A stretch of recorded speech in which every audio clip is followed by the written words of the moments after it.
María Antonia Granados Esquivel, 71 años, oriunda de Tunja, Boyacá, Colombia. Alberto Villalobos Tauder, maganguereño y 72 años. Bueno, yo estudié en Tunja, pues mi primaria y mi bachillerato lo hice en Miraflores, Boyacá, donde es mi familia.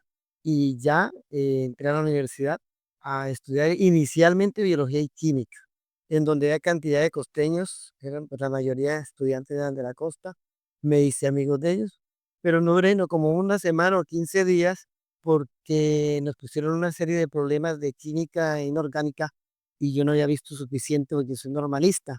Entonces yo sentí que me iba a ir mal, entonces renuncié, solicité que me hicieran transferencia para psicopedagogía, pero como me ayudó un profesor del área de filología española, él me metió pues, en español e inglés, que no se llamaba idiomas en esa época, sino filología española, área menor inglés.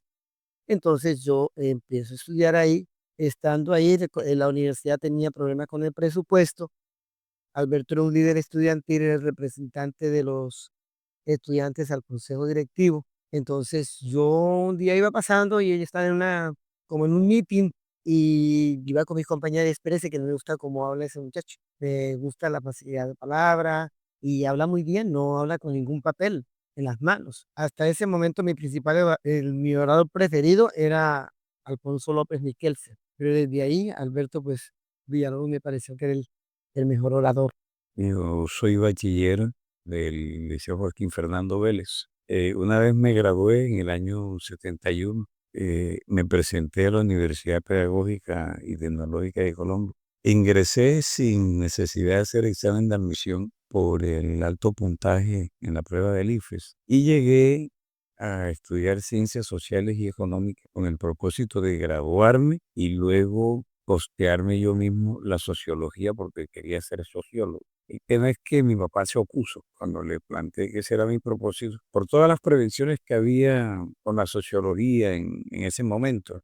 Eran los años del movimiento estudiantil de 1971, uno de los movimientos, tal vez el movimiento estudiantil más extenso y más consciente que ha desarrollado el estudiantado colombiano.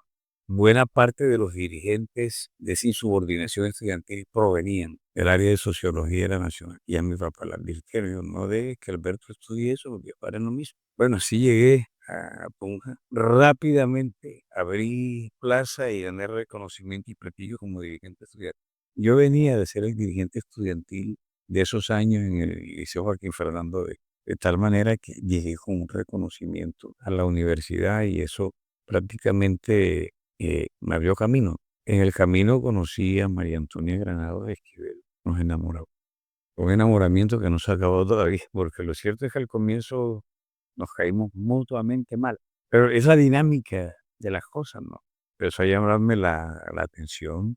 Yo también le llamé la atención. Tal que el sexto semestre, contra todo pronóstico y contra todas las advertencias de que no lo hiciéramos, nos casamos. Pero en Tunja había una colonia costeña muy numerosa. Y así como había gente que causaba mala impresión, también hubo costeños que la causaban muy buena y que eran de buen recibo en determinados ambientes. Yo tuve la dicha, ¿no?, de ser realmente bien considerado. Pues había gente que me decía el costeño fino. No, entonces había una colonia nutrida y varias uniones, dijéramos interregionales, ¿verdad?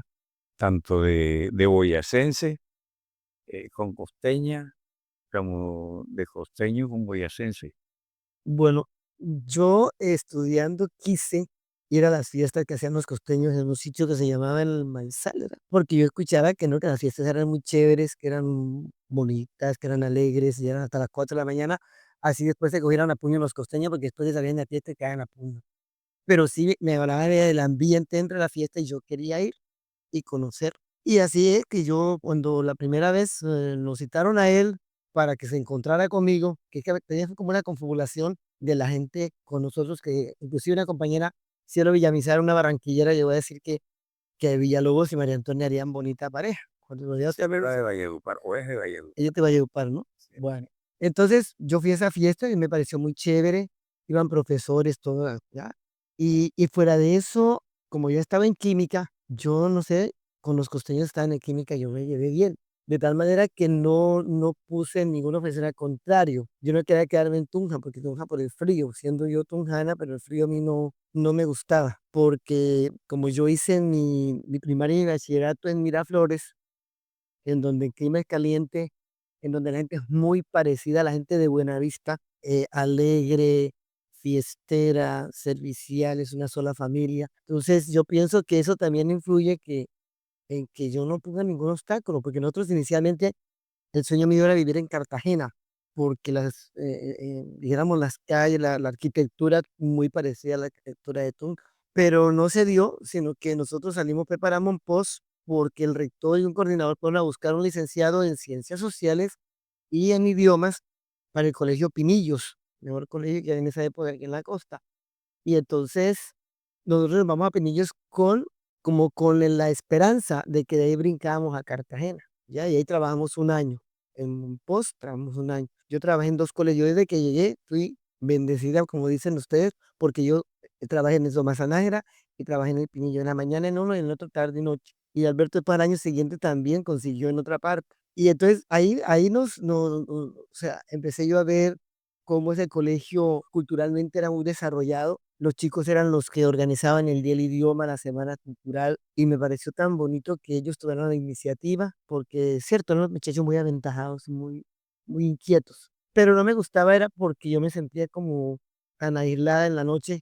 No salía chalupa, no salía bus, no había ferry, no había avioneta, y me daba como una especie de claustrofobia. Además, tenemos a Jorge Eliezer de un año, era difícil conseguir que nos ayudara a criarlos. Entonces, cuando nos vinimos para acá, a un matrimonio de una hermana de Alberto, América, y en esos días, como era en diciembre, hubo una fiesta, una caseta en el parque, Alberto vino a la caseta, yo no quise venir porque tenía un niño muy pequeño, y ahí el padre Francisco Javier con el profesor Eugenio Bru, Neder Montiel, y Y Armando también estaba, Armando, y Armando Benítez, hablando en la caseta, le dijeron que ahí necesitaban en el colegio 2 licenciados para darle el puntaje para la aprobación que estaba hasta, iban a abrir noveno, que en esa época era cuarto. Y ahí es donde él me lleva, me dice, y yo, claro, su mamá vive acá, yo tengo un niño con dificultades para que me lo cuiden. Y yo le dije que sí, que nos veníamos por unos 3 años mientras Jorge Eliezer crecía y ya podíamos irnos para otra parte. no, la verdad es que no. Yo tenía el propósito personal de vivir el mayor tiempo posible al lado de mi mamá. Era un deseo desde el momento en que dejé de estar a su lado. Pero junto a eso, junto a ese deseo también se vio favorecido por el hecho de que a María Antonia progresivamente le fue gustando el pueblo y se fue encantando con la gente y se fue encariñando, se fue buenavisterizando. No, sí, Buenavista le ganó el corazón a María Antonia y de igual manera, así como ella le ganó, así como Buenavista le ganó el corazón, ella se ganó el corazón de Buenavista. Y a tal punto de que eso lo percibe uno, ¿no? A Otoña sale, Otoña es un referente, ¿verdad? Una personalidad muy querida y muy respetada. Se lo merece. Hombre, hacer docencia tiene una base. Y es adquirir un compromiso con la comunidad a la que le está sirviendo. Sin eso no se puede ser buen docente. En la medida en que se adquiere ese compromiso, hombre, uno va percibiendo la necesidad y la conveniencia de ayudar a que la comunidad en su conjunto se enrute hacia objetivos de desarrollo, de progreso cultural, de progreso intelectual y se compromete con eso. Se le vuelve una pasión. Si algo hay de bello en la docencia, es al lado de la pasión por el saber, que yo puedo decir me ha acompañado toda la vida, al punto de que aún hoy ya retirado sigo estudiando. Y al lado de esa pasión por el saber está la pasión por enseñar y por ayudar hasta donde uno pueda a hacer de los miembros de la comunidad a la que le está sirviendo, sobre todo a la juventud, que es la que llega a manos de uno, mejores personas. Sobre todo que haya concordancia entre lo que dices y lo que haces. Porque cuando no la hay, no tienes respeto. Y en una comunidad, y en las comunidades pequeñas es más notorio eso.